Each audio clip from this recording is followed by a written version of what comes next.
Hello on the Rockers. You ready to get drag clown crazy? We have Drag Race major alum and All-Stars winner Jimbo here to spill the tea about a variety of things, including his Drag Circus North American tour launching this month. And we welcome back guest co-host Broadway and drag guru Josh Ferri to discuss hot topics from the current season 16 of Drag Race. We got some shade with me, your favorite host with the sassy most. Raise a glass, let the drinks begin. It's On the Rocks.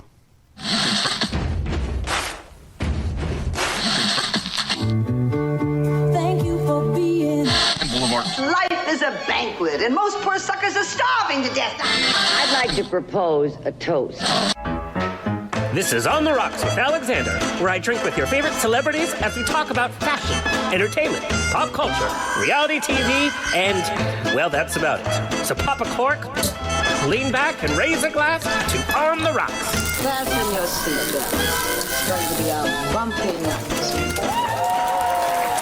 Lord have mercy, buttons and bows and pantyhose. On the Rocks podcast, the place where we're too glam to give a damn. And we're drinking wine today. Wine on the rocks. You know, we're just going to mix it up a little bit because the vodka, sometimes it hits us so hard by the end of the show, we're like, so we're doing wine because we're being classy. Okay, follow us on Instagram and TikTok at On the Rocks on Air, and on Facebook, On the Rocks Radio Show. Send me an email, book me for a pride, wedding, funeral, quinceañera, bris. I don't care. I will be there. Info at ontherocksradioshow.com. Also send us your comments, guest requests, and guest questions at info@ontherocksradioshow.com, because we got them. We got your questions. The show's presented by Straw Hat Media. You can watch and or listen to our now over 300 episodes at ontherocksradioshow.com. For free, you can watch us on Apple TV, Roku, Amazon Fire TV, on the Out@.tv app, and on Facebook Watch, streaming with pride on SVTV and on Channel 31 on the East Coast. We proudly tape at UBN Go Studios, your one-stop place for podcasting. All right, let's get the show on the road. Returning to On the Rocks, Josh Ferri worked in the Broadway community for 12 years before moving to California.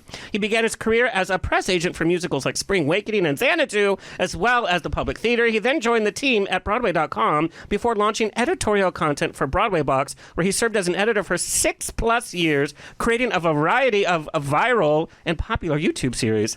And as a drag queen newbie, performing as Norma Lee High, he won his first drag competition over Season 3 of Vanity's Drag Star Challenge in Palm Springs, and has since been appearing around Southern California. Please welcome Josh Ferri. Hey, thrilled to be back. Thanks for having me.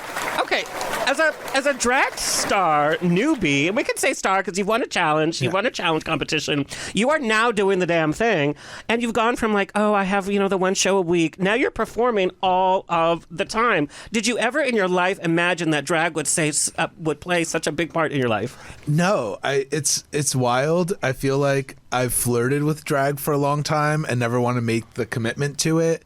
I feel like there was a big part of it is also, being a hoe. You understand the hoe life. Like, to give it up. What does that mean? Well.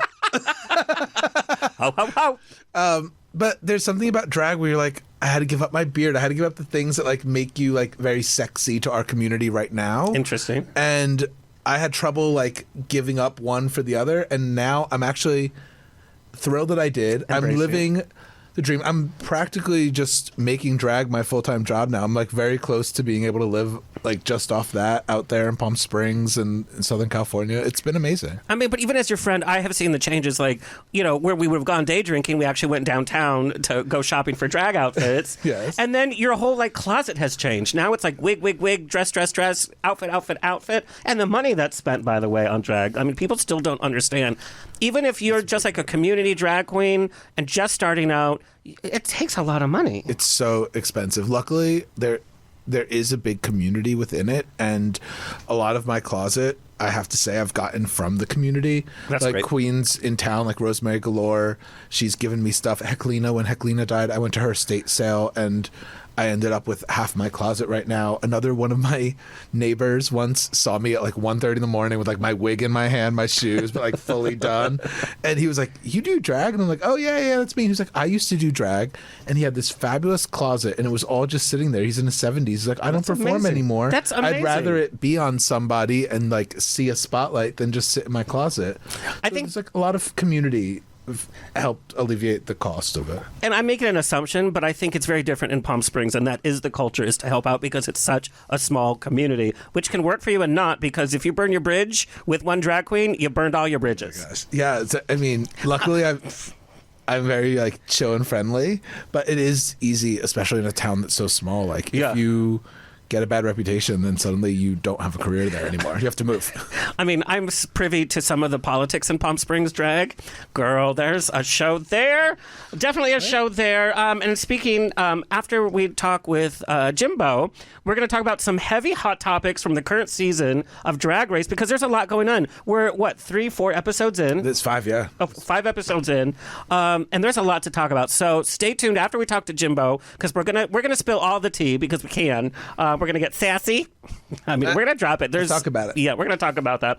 All right, let's welcome our man lady of the hour, best known for competing on the first season of Canada's Drag Race, the first season of RuPaul's Drag Race UK versus the World, and the winner of the 8th season of RuPaul's Drag Race All-Stars. Jimbo has quickly become a drag icon, garnering international recognition.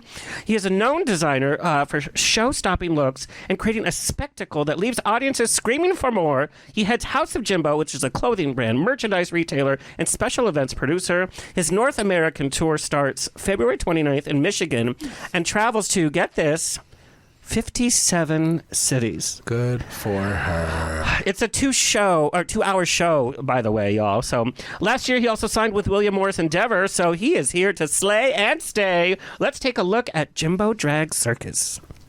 Hey, you! Yeah, you! Do you like good times? Do you like sexy clowns? Do you like the sweet smell of bologna in the moonlight? Then call now! Step right up and feast your eyes on the bizarre wonders and mystifying feats of Jimbo's Drag Circus!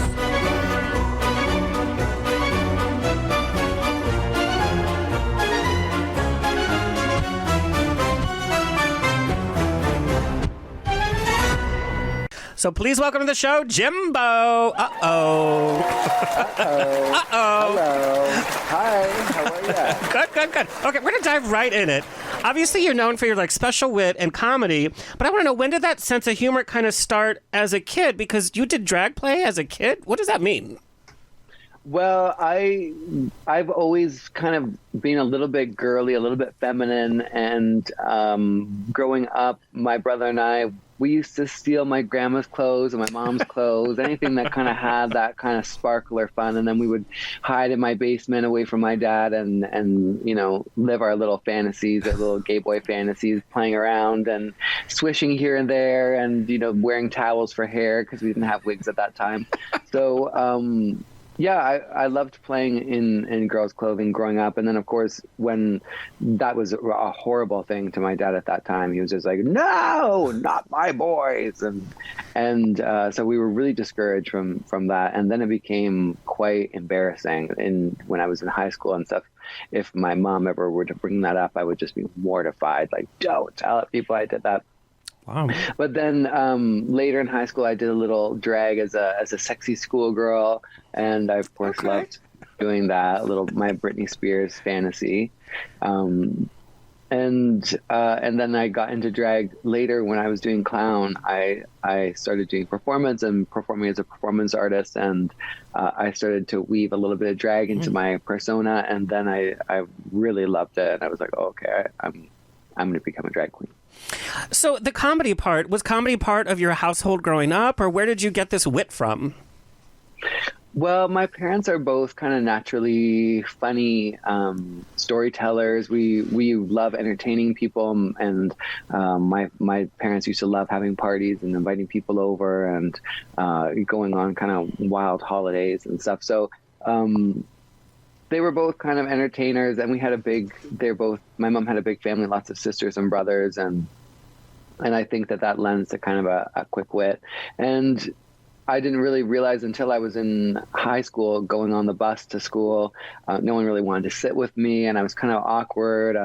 I was obviously didn't really fit in very well, and one day I ended up making a joke on the bus. I don't know exactly what I said, but I made people laugh. And the next day people wanted to sit with me, and I was like, oh my God. There we go. And then I became kind of known for being a little bit funny. And then I learned oh, okay, telling jokes and being funny can make you friends. And then it kind of shifted from me there. Now when you tour the world as Jimbo, is there an expectation of people that they just assume that you're going to be funny? Do you feel like you Like have off to stage? perform? Yeah, even off stage when you're traveling, do you feel like you have to be Jimbo, when you're sightseeing or hang out in London, or do you feel like it's something you can tap in and out of now? Well, I think the beauty of drag and about my drag and who I am is that I'm kind of me all the time, just at different levels. So I don't necessarily think anyone's expecting me to perform, on an ongoing basis when I'm just hanging out with them. But I think just by nature of my personality and my curiosity and kind of who I am, people, people just tend to laugh and have a good time with me. So I think, I don't think there's an expectation. It's just when you're kind of open to having a good time, you try to make people laugh anyways, and it just happens. Yeah. Okay, little fun fact. You studied biology at university, which I think is insane. Were you any good at biology? Yes, I was really good. I went and studied at a field course in Uganda with the University of Cambridge, and I had an incredible time. And I went to school in Stockholm for a little bit, studying ecology there. And as an artist, it's all about curiosity. I was really curious about how things work, and biology is all about the natural world and how our bodies work and how science works, and all of that information it all weaves into your art form and your understanding of the world. And so I'm so glad that I have my science background. But I definitely, when I was doing the ecology and everyone was kind of interested in studying like the wing of a fruit fly or like the leg of a centipede for 30 years, I was like, where are the people? Where's the fun? This is fun to look at now, but I want to go do something awesome with people, entertain people. So I was definitely more attracted to people and having a good time. So needless to say, I'm no longer an ecologist. We left that realm. You got into costume design. You were doing films for a Hallmark Channel. Worked on a television series, a children's television series. How did Drag Race first come into play with that? What was your audition tape like that? How did you go from that world to the Drag Race workroom? Well, I watched Drag Race as a fan while I was working in theater and as a performance artist and clown. And I saw a lot of similarities in the competition to what I was doing in real life, which is working with limited budgets and working with unconventional materials to create elevated costumes or experiences or to tell stories.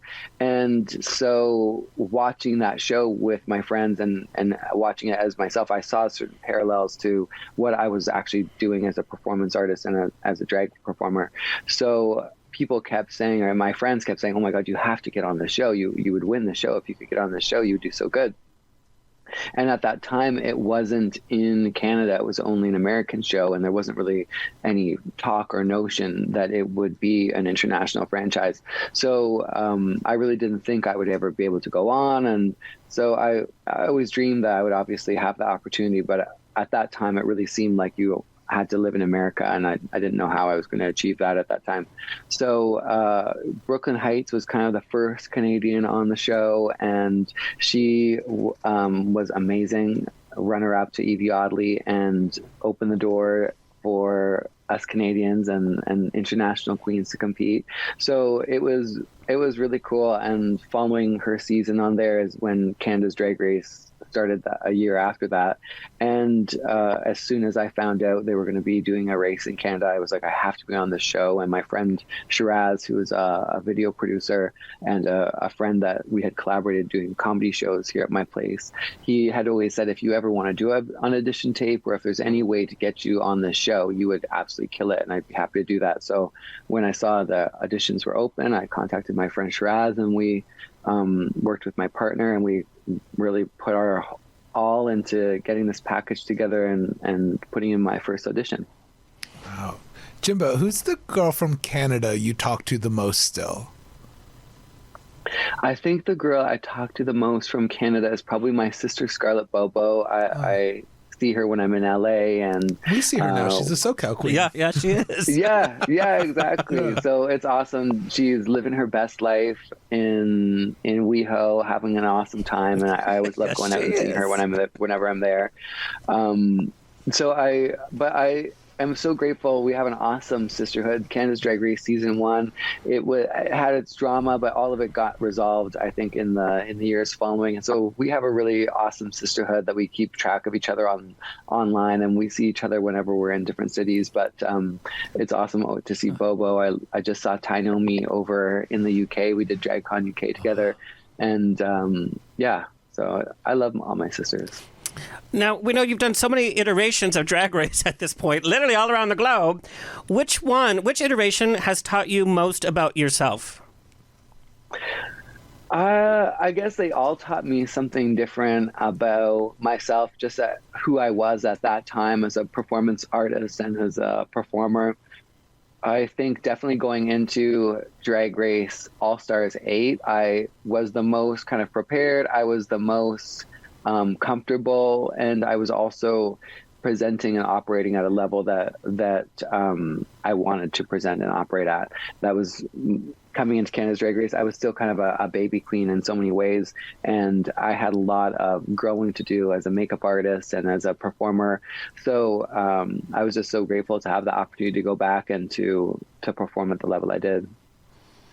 Jimbo, having come from theater before Drag Race and seeing people like Jinx Monsoon, Nina West, Jackie Cox, people who went from Drag Race and are now working in the theater, is even that on something Broadway? that's what I'm saying. They're like, Nina's leading the tour, Jinx is on Broadway. Is this something that you want for yourself? Like, people look at you like, oh, Jimbo should do theater too, like be on stage too. Yeah, and I am going to be doing my own show, Jimbo's Drag Circus, which is my We know, girl. show. The U.S. is scared. Like, it's like 57 ready. cities. What is happening? I know, it's crazy. But for It's you, gonna you'd be rather wild. produce and create something on yourself than to play something in a book musical, say? Well, I'm definitely open to doing that as well. I think my background and my start is in improv theater, and then I moved into film and television, and now I'm happy to go back to the theater, and I've never really done a big kind of acting role. I was always kind of the guy behind the scenes making the wardrobe or making the sets or making the puppets. In my community, there wasn't so many people that could do that part. So I was always like, I want to be in the show. And they're like, too bad, you've got to make all this shit. and so then I did that for a long time. And the whole time I was always wishing, like, one day I want to be the person on stage. One day I want to be the star of the show. One day I want all of the work I'm doing to be in service of my stories and my ideas and my creativity. So I'm just so grateful I'm able to come back to my community here in Victoria and to work with a lot of the people I worked with in film and theater before, to create this show, which is an amalgamation of kind of theater and drag performance. So all kind of set in an old timey kind of circus vibe. So I'm really excited. Jimbo, we got this from a fellow drag queen. Do you ever feel overshadowed by the Jimbo persona in terms of you just a regular guy? Luckily, that was kind of one thing that I tried to do with my name being my actual name and not creating a real divide between myself and my drag character. I don't feel overshadowed by my drag self. I love my drag self. I wish it was easier to be my drag self and I would just be like that all the time, but it's so much work to look like that and to be in all that. And of course, once you get into it, all you can wish is to get out of it. So, but I don't feel overshadowed. Sometimes I do feel like I'm peeking out of a garage sale, though. It's a lot of stuff on. Speaking of your body and the look that you put, Jimbo is known for these huge, fabulous boobs. What has been your When you say the word boobs, it just makes me laugh. I don't know why. Because I never say it. Boobs. Yeah. That's what I mean, boobs. What's been your biggest boob mishap that you've had touring with these crazy chest plates? Right. Yeah, I've had a few. I do an act with my titty butt. Oh yeah, there I am. There she is. I do an act where I put some silicone breast on my butt and I twerk and I get these titties going and spinning. And I was doing this tour in the UK with Bag of Chips, and I went to Luxembourg, and there was this really wild fan that latched onto my breast and wouldn't let go and was screaming and pulling. And someone pulled my nipples too hard on my titty butt, and they stretched my nipples essentially. Oh no. And when I went to Berlin the next night, I was backstage with Bagga, and my friend Chanel was there taking photos, and she said, get your titty butt spinning, I want to take a picture. And so I'm giving her, because I'm backstage and I've got this titty butt, and it's these breasts filled with silicone spinning quite fast and long, and the nipples gave out because of they've been pulled too hard in Luxembourg, and my titty butt exploded. Oh my God. And the silicone went all up Bag of Chips and all over her head. She was soaked in this, like, it was a green slime. It was so strange. And she's in like face and hair and everything? Yeah, all up in her face and her hair, and the entire dressing room was soaked in this like green slime. For some reason, my titty butt, the silicone inside the breast had turned yellow, which was so strange. So it was almost like the entire place got slimed, and I just screamed and screamed, and then I was like, my ass exploded, and everyone was just screaming and screaming. It was really shocking. And then I just shook after, and they held me and stuff, and then they cleaned up my butt and everything. So I was gonna say, stretched nipples are not new to Berlin, but exploding asses, I don't know. Yeah. And then it happened again later on another trip. At that time, I was performing, I think, I'm not sure where that one was. I think maybe somewhere in Germany or something, but I can't remember. But no, maybe that one was in Italy. My ass gave out. But I was performing, and I usually, when I walk towards the crowd, everyone kind of goes in. They kind of come towards me. And in this performance, I've been spinning my titty butt, and then I left the stage, and everyone backed up, and they were backing away from me. And I remember thinking, like, oh, that's kind of weird. Like, they don't usually run like that. And so then I'm dancing around, and I turned around and looked at the stage. I was like, oh my God, my ass had exploded. This time, all pure white, thick white. It just dropped all over the stage. Oh my and God. then the show had to be stopped because they had to replace the carpet on the stage. And they had to tear out the carpet off this outdoor stage. My God. And the promoter came on the stage to kind of clean up all of this silicone that had poured out of my butt. He ended up slipping in my titty butt juice and skinning his knee on the stage. So he got a little injury, and then they had to replace the whole carpet, and then I was able to finish the performance. Okay, so that's why you're coming to North America, because Europe is like, you cannot perform here anymore. We can't afford the cleanup, all of this. But we broke the stage. You hurt somebody. Yeah. We do need to talk about a drag circus tour. It's kind of a Pee-wee's Playhouse for adults. 2 hours. Most queens get up on stage, do some lip syncs, do a skit, some audience participation, call it a day. It's this 2-hour show. What do you want the show to be the most? What do you want audiences to get out of it? Well, I really want people to laugh, to be entertained, to leave going, what the fuck did I just watch? And I really want to create an escape for people to just come to feel immersed in an energy and a vibe, and then to just have a good time and really just laugh about, the absurdity of drag and character work and fun, and that's set in kind of this old-timey circus vibe. I love that energy of the circus and the idea of anything that's possible. And so, I hope that people come and they kind of have a sense of magic and wonder, and I hope that it kind of feels exciting and funny and weird. Sometimes we don't talk a lot about the mental health and the physical health of being a drag queen, because that definitely takes a toll. We were talking about even, you're being new to the industry and the schedule.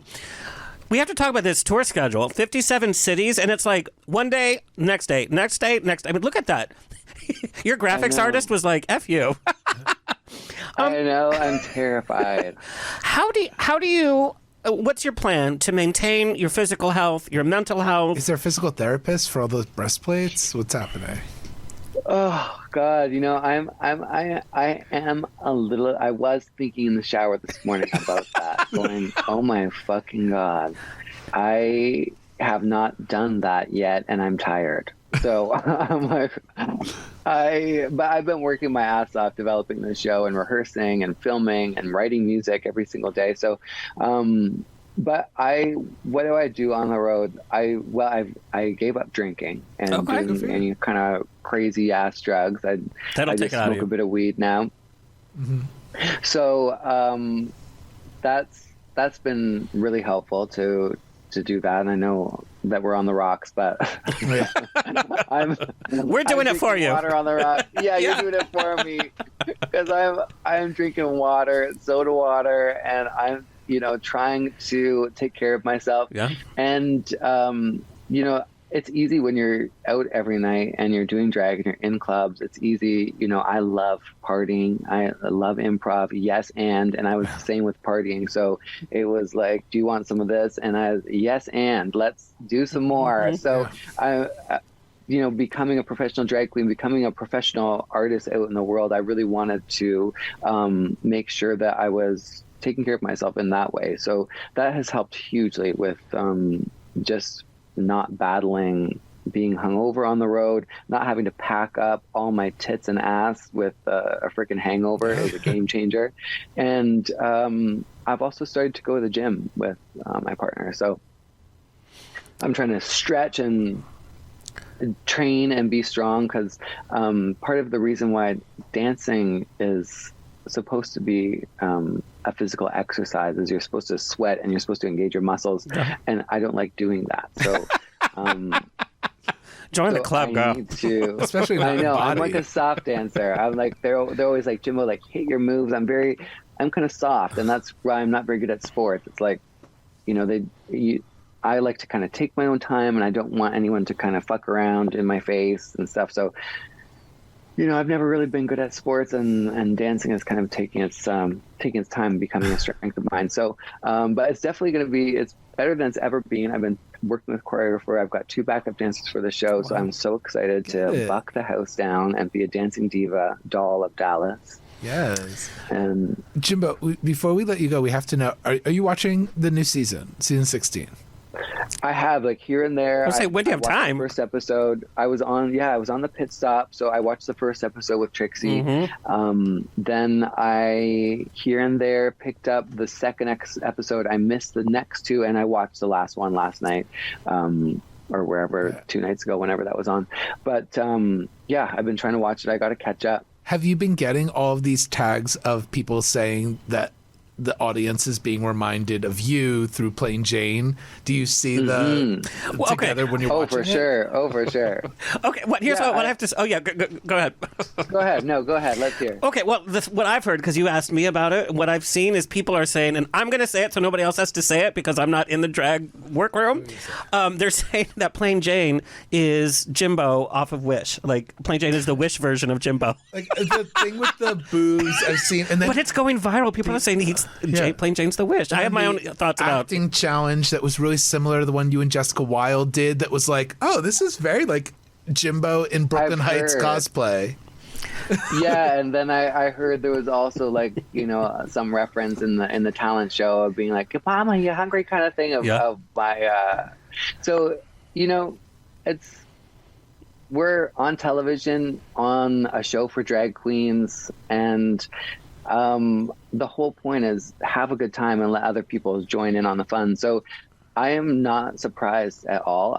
I love that aesthetic. I love that vibe. I love drag, and I'm happy to see that, the doors I've opened, as Gia Gunn said. I'm happy to see people taking their own vibe, being inspired. I've been inspired by so many people before me as well. And I think, I love it. I'm more titties, more weirdos, more fun, more awesome. I don't feel like any kind of threat or anything. I'm not worried like Plain Jane's coming for me or anything like that. I wouldn't be worried, girl. I'll tell you that. I would not be worried. I hope that we get to do a show together sometime, and maybe we'll have some sort of Jello wrestling. Maybe she'll smell my stink finger and I'll lick her burger finger. Speaking of the doors you opened, did you get texts from every international queen ever being like, screw you, when you were the first international girl to play America's Drag Race straight through? Well, that not so much screw you as thank you. Oh, thank you. Oh, yeah. They're like, how did you do this? They were like, I was so grateful. The girls and my sisters are super supportive. There's so many people around the world going, thank you for being authentic. Thank you for being real. Thank you for giving it your all. Thank you for, not backing down in the face of all kinds of critiques and all kinds of energy that, I had to kind of work through. So I don't know. I guess I forgot where I started there. But they all did. They reached out and they're like, damn, you did it. Oh, yes. Now we can do it. Now we can do America. Yeah, they're all saying yes. Since you did it, they're like, okay, Jimbo, you are an international queen. You had your storyline, and then you were able to go to America and show your best and fucking snatch that crown and do the thing. So it's been inspiring for a lot of my sisters that have just said, thank you for opening that door and thank you for being amazing. And I hope that I get the opportunity to do that too. So, cool. And I hope that they do as well. On the personal side, I'm always fascinated by the personal side of drag and being your friend and seeing you in the industry now and how it's changed personal. I want to know, you're in a relationship, obviously, we know. You work with your partner. You also co-parent. How do you fit all of this in and maintain that healthy kind of relationship? That must be difficult to keep the romance, to keep the personal time there. Well, it is. And luckily, B is really sexy. So Yes. that definitely helps. He's so handsome. And I'm also a workaholic. So I love working, and being productive is one of my love languages. And luckily, he loves working as well. And he was an engineer prior to working together with me on our house of Jimbo is our brand and our business that we've built together. So I'm just so grateful that we have a similar interests and that we're able to work so closely together. And it can be exhausting, but it's also he's my biggest fan. Was one of the original supporters of mine that said, stop doing your regular job and focus on who you are as a designer and take a chance. And he's always encouraged me to be myself and to share myself and to be excited about who I am and what I want to do. So he's one of my biggest cheerleaders and one of my best friends. And he's just been absolutely instrumental in every single thing that I do. So it's awesome to have a partner like him. I love that. Jimbo, is there anything you want to set the record straight on? Anything? Set the record straight. I want to set the record straight. Or record game. However. I have no idea. I think I've set all the records straight. Yeah. I love people. I love drag. I love my fans. I'm so grateful. I think anyone that thinks I'm a bitch, then I hope that they enjoy the show. I hope that, I hope that people see drag for what it is and drag race for what it is. It's artists, it's community, it's a spotlight, it's a moment. It's a moment for people to share themselves on a scale and hope to be received and loved. And that's all of these people are looking for and hoping for. Everyone, when they go into Drag Race, is hoping for connection, hoping for community, hoping for acceptance and love. And I hope that as Drag Race grows and continues to go, and as the fandom continues to kind of look at itself, that it just continues to try and elevate and lift itself beyond tearing each other down, and really about focusing on celebrating all of the energy and the love and the work that goes into presenting on Drag Race. I absolutely love that. That was so well said. That's beautiful. Jimbo, I cannot thank you enough. The Drag Circus tour starts February 29th. I think in Michigan, right? Yeah, we start in Detroit, Michigan. There we go. Royal O. And it's starting on a leap year, which is really exciting. So I'm excited for that. Part of history. And, yes. yeah. No, go ahead. And aren't you on a cruise in a couple of days too? That's right. I leave in 2 days My for a cruise with God. Heidi and Closet, Candy Muse, Jessica Wilde. We are headed around the Caribbean, and we're going to be throwing parties every night, doing drag, having fun. That's insane. Going wild on this boat. And I'm really excited to be with my sisters on that. Awesome. And all your fans can go to houseofjimbo.com for everything Jimbo, the merchandise, the tour dates, everything. It's all there. Jimbo, I cannot thank you for spending the time with us, especially with your busy schedule, going to the gym and getting prepared for this cruise and this mega tour. There we go. Look at that muscle.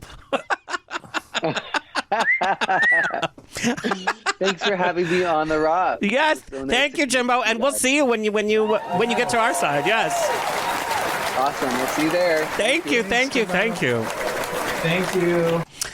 All right, now has come time of the hour where we are going to drag. No, we're not going to drag race. We're just going to be honest from our point of view as a viewer. Me as an everyday person that's a fan of the show in entertainment. You as a drag queen newbie that kind of understands some of the background. So, what are some of the things you want to bring up today? I'm a little worried about Drag Race this year after watching those first 5 episodes. And now, I was a fan of America's Next Top Model, which Drag Race pulled its inspiration from. Right. And there came a point where America's Next Top Model hit the wall. It stopped doing what it did well, and it like kind of lost itself. Because it was the same thing we've seen over and over and over. But then they like tried to swerve too hard and course correct, and there was like a social media score, which was like how well would your photo have done on Instagram or something. And I feel like That's them dangerous voting each territory, by other the way. off is the similar part of what is your social media score. It's like I don't care what they think of each other. And they're throwing so much in. It's like, you have a potion, you have immunity, and then it's like, well, I do like Immunity back. That was fun. Immunity does shake up some of this. But there's so much of it. It's But, like, do they yeah. even know what the direction they want? And a lot of people are talking about the quality of the queens this year. But I feel that people say that every season. year. Okay. But also, like, we survived past the It's Chocolate year where they all had gold bars when they were eliminated. I and they like had to that, open actually. it. Chocolate bars As look if that so wasn't the good. most produced thing that ever happened in the world. Why didn't they correlate that with like Wonka movie? Like that would have been something. But okay. Well, this year is hard because the girls are shady, which the Drag Race audience now, especially, no offense, Gen Z, they like everybody to get along. They don't want the reads. That's they don't not reality want, like, TV as the we've seen on shade of it. Bravo. Yeah. Like things are changing. I lived for Mistress Isabel Brooks last year because she was being a drag queen. She Yep. was like reading and kiki and fun.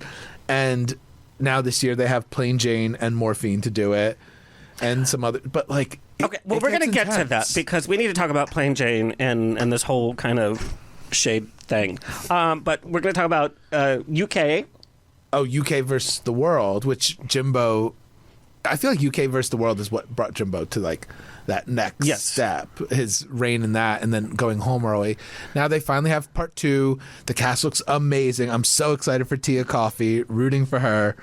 But there's drama, as always, because representing America is Mayhem Miller from Southern California, our very own. She's done the show a number of times. She did season What's the 10. drama? Because I'm lost on this. So Mayhem premiered in season 10, and by the time she was booked, she was already like all the Drag Race girls' favorite girl Yep. who didn't do Drag Race. So when she got on, it was like a lot of anticipation, very exciting. Yep. She won the first challenge right off the gate, and then she kind of fizzled out and went home in the middle of the pack. And then she came back for All Stars, and she was fine in All Stars. She was good, but like, I guess the competition got to her perhaps a bit because she ended up self-eliminating. She voted for herself to go home, which she was like one of the only girls that year who did, and no one likes when people vote for themselves. Yeah. So then she got this opportunity, and the fandom. I mean, just to leave that kind of hate on a stranger's social media post to be like, yes, I saw you on a reality TV once. Let me give you my thesis statement on why you suck. Right. And you shouldn't be given And here's the another footnotes. opportunity on reality TV. And it's so funny because just like with media goes up and down. Remember when she was the meme queen for her eyes? for the eyes? Yeah. And then she was everywhere. And it was like, I love her. And then she would do it at all the things. She's been so supportive of other queens. She's very honest on her social media, though. And she will clap back. But she's also, and we've noticed this when she comes on the show, she's a very feeling person. Oh, yeah. She feels things deeply. It's not like she can just brush certain things off. And remember, there was hate when she came on All Stars and she got like an Amazon outfit. And she's like, it costs a lot of money to do this, Well, she'd posted, it was on Instagram story, so it's gone now, but she'd done a post finally that was like, you all, it's a TV show. Why am I experiencing the most hate I've ever experienced in my life for getting an opportunity? We haven't seen an inch of footage. We have no idea how she does. And like sometimes Drag Race casts a girl from the middle of the pack, and then in All Stars they end up in the final four, like Raja O'Hara or Sonique Love, like random people. And I feel because of like the meme work and because of her community, and she performs all over the place, that it makes sense that she represents us because she's been doing the damn thing in the industry for so many years, regardless of Drag Race. And she works all the time. Mayhem Miller has like, she's doing like 5 shows a weekend. She's busy out in California. Do you think the haters are new and don't really understand her legacy or know where she comes from? The haters only see what they see on TV. They're not following her weekly on Instagram to be like, where is she? And she's not in their face in the way like Delta Work or Maddie Morphosis is because of their 100%. podcasts. Yeah. Like they suddenly had this great renaissance for their career. Like she's not doing that. She's doing brunch every Saturday, every Sunday. She's busy working. Yeah, she's working. And not just sitting there and looking entertaining glamorous. audiences. And So, okay, Mayhem, you need a podcast. I know where you can record a podcast. her and Chad Michael, not Chad Michael, Morgan McMichael's her bestie. Well, Morgan Michaels had a podcast here. Really? Yeah. Yeah. Well, they're besties. So there's like that whole connection too. And they're so much fun. Just Morgan needs to be And consistent who's because the Morgan's all other- over the place. Who's the other girl representing America? Scarlet Envy. Scarlet Envy? Scarlet. So I would think that like Mayhem is like old school. Like that makes sense to me. Yeah. We're sorry, Mayhem. We'll come to your fence, and I'm sure she's gonna knock it out of the park. Yeah. It's so weird. You're an American queen competing against the rest. You know you're going to outlast at least some of the girls from like, Spain and Philippines and them. Yeah. She's got the curves. I mean, she's got the sass. She's got it. Yeah. People are gonna want to be in Mayhem's corner. Yeah. Okay. She'll turn it around. I'm confident. Okay. Next.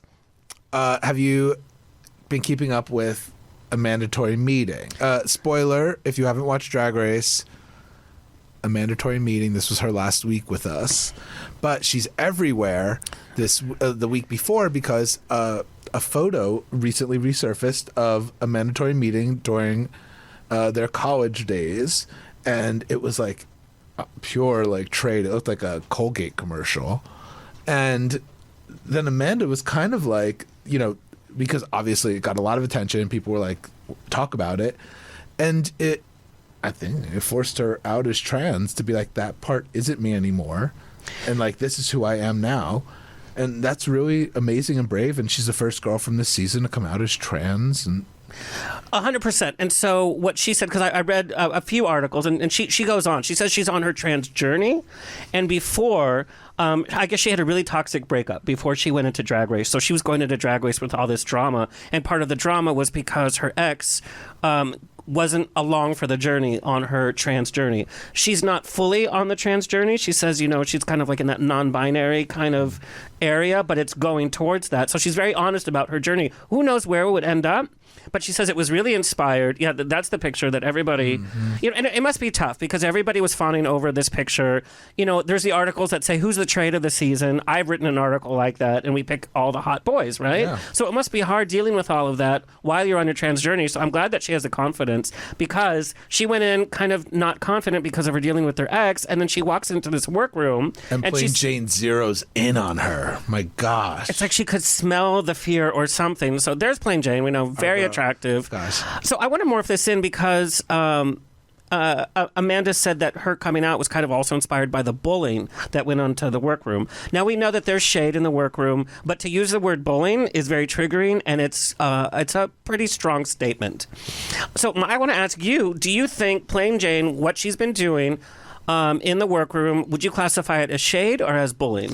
It's so hard because if one of my good friends in Palm Springs, like, who is more glamorous than me, because obviously like there's different levels of like what everyone's doing in drag, 100%. whether you're doing like female illusion or drag clown, or like everyone's different. So like for me, I'm more like a clown, like body looking. If I was next to someone who does full on female illusion, but we knew each other, I'd be like, oh, it's just like shade, it's fun. Yeah. But these people had met for like 8 days prior, and I just feel like there's a familiarity in the reading of it where you're like, no, you all, like, the reality is you all are strangers to each other, and you are reading this girl below the cement on national TV, and like, give each other a chance a little bit, but also Plain Jane's making a TV show. Like, she is making a show. Okay, so let's talk about this. But here's the thing about Plain Jane. It's every opportunity she gets, she goes after Amanda. She's not going after other queens that I think other queens need some help too. The one girl with the braces is she's in trouble. She's not understanding. I think like she's kind of far beyond. She's like, I got this. And then she goes oh my God, and Geneva Carr, God bless her too. It's a little messy. But it's just like it's a little messy in the season. And then they're going after Amanda. And see, so that's why I think that's bullying, because when you pick one person out, and then I think she senses that she came in feeling a little bit weaker, and what an easy prey. But Amanda didn't give sass back to be like, yes, let's keep up this level of banter to make it fun for TV. She was like, you could see that she was hurt in everything. You could see even in the workroom, every little comment, you could see it chip away at her. And look, she was sent home, whether it's because she didn't feel confident, whether it's because she just couldn't get it together because her mind was centered on that. She just couldn't get it together. Yeah. So at what point do you and you know reality TV, you know Housewives, you know every aspect of reality TV, Vanderpump Rules, what have you.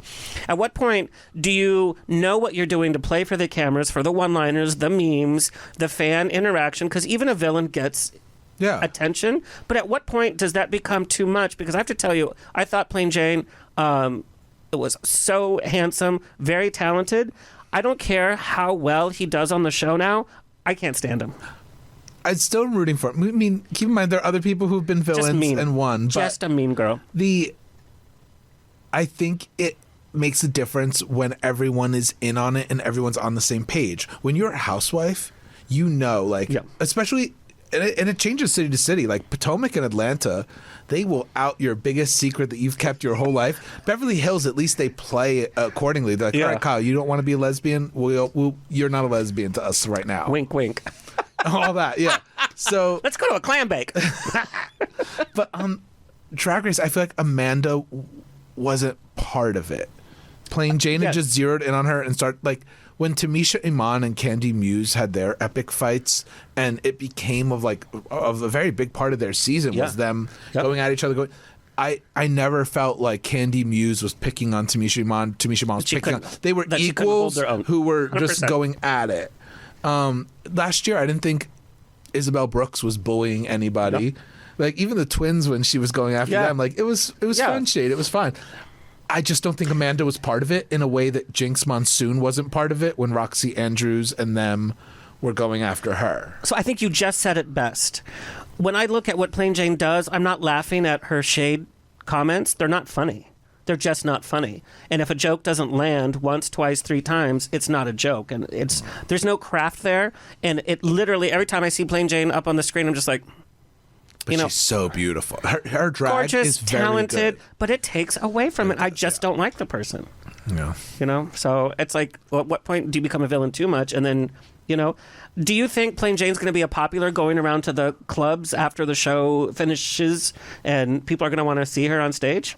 Yes, because I think the fandom, she is, I mean, all shade, the fandom, she's still a skinny, white, beautiful girl, and they're going to forgive all that. If this was a plus-size queen, if she was a queen of color, if she wasn't painted that mug that looks like Brooklyn Heights, like then we'd approach her differently. Remember when Silky did the whole tour thing? Yeah, she has everything you can want. People didn't want Silky. No, they didn't want Silky. They tore her live performances apart. They were like, nope. Even Eureka O'Hara, like she was a bit prickly. Yeah, but she wasn't the beauty of Plain Jane. She gets away with a lot for the package that it arrives. Well, that's that's a whole other conversation. Yeah. So, but a Plain Jane, if you were on Grindr, I might still message you. And then our last topic, and I want to bring this up. There's now, if you go to YouTube, there's like a club called Roscoe's. I forget where it is. Just look up. Oh yeah, it's in Chicago, I believe. So they're getting all the queens. I don't know how they're doing these interviews because usually World of Wonder won't let them talk about the show while it's airing. I don't know how they're getting away with it, but these queens are talking. So here's the facts that came out from the last one. Remember how they did RuPaul's new singles and they had to write their own verses and it was the remix? Well, Nymphia Wind, we saw her. She was kind of struggling. There she is. She was struggling to write her own verse. So one of the queens from the series threw her under the bus and said, well, no, I had to write her verse for her because she just could not. She was not capable at all. So she had to write the whole verse. That was not Nymphia's verse at all. Now, we know that there's a language barrier. We know that, I mean, that's just production. There was in season 5, before they were even a hit. Season 5 is what changed the trajectory of the show. Even then, they knew they wanted Jinx to win. They knew the arc was going to be the ugly duckling story.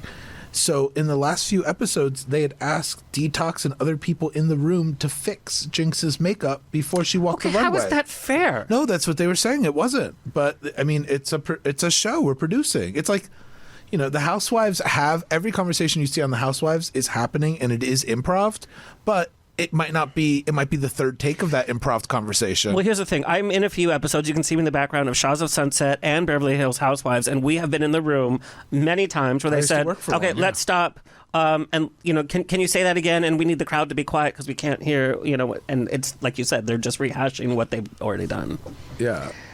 But that's not a competition series. This is like... And what Nymphia's first reaction was to write a bunch of gibberish, making fun of the fact that she couldn't write a verse. And I thought that was funny. But I don't think the queens should be making each other, be successful. Or, can you imagine if somebody else made somebody else's outfit that they couldn't sew? This is a competition series. Too. Helping is one thing. But when you're doing the whole damn thing... Yeah. And, she didn't go home. I would have loved for one of the judges, because they know everything that's going on. The producers are like, here's what happened, pick on this, pick on that. Not one judge said, hey, Nymphia, how did you do with the language for this? For Nymphia to say, oh, well, I didn't write it. That would have been a good moment of TV to call her on that. Yeah, but I think they were probably trying to protect her because they want her to last long. I'm just shocked it was Amanda. Yeah, because I thought that they would want that rivalry to continue, unless they saw themselves that they could be getting themselves into a trauma situation. Possible. I thought maybe it was like that Amanda... Oh, I just totally lost my train of thought of it. It's all the wine we're having and on the rocks. See, we get classy. We don't know what we're saying. We lost the train of thought because the wine train... It hit me in the caboose. But they could have seen that Amanda was really going through a traumatic experience, and then they could have gotten in trouble for harboring this kind of harassment level, and that would be a really interesting harassment suit, because it's reality TV, what you sign up for, and I know you sign a contract like this, from what I've heard. They own you. Yeah. But at the same time, if you harbor a really hostile environment, there's repercussions for, I don't care who you are, in any work environment. What's weird, too, is like they're going to have to tour with each other. Like, it's not just this happened a year ago when they filmed it. They're stuck with each other for another year on top of it. And Plain Jane is not dropping it, by the way. On social media, she's not dropping it. The smart thing for her to do to get fans on her side like me that were on her side, we were rooting for you. We're all rooting for you. She should have made a public apology saying, I see how this could be damaging, and I apologize for my actions, or something. That would be the smartest thing. If she had a good PR rep, her PR rep said, this is what you're doing, whether you want to or not. PR rep, they just probably spent $80,000 on gowns. You want them to spend for PR rep too? Well. All right, final take. Who do you think is going to take home the crown? I think the top 4... I think Plain Jane's definitely in the top 4. Yeah, 100%. I want Q to win. She's my favorite. She got a little whiny this last episode. Little whiny. Because she's like, why am I not winning? Why are these other hoes winning? I do think that she should have won. Nymphia will be in the top. I think Nymphia, Plain, and Q will be in it. And I don't know who the 4th will be. It's a total wild card right now who the 4th person in the top 4 will be. Well, we know for diversity they have to have a chubby one. They just have to.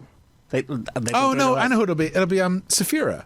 She's like a thicker girl. She's big. She's fabulous.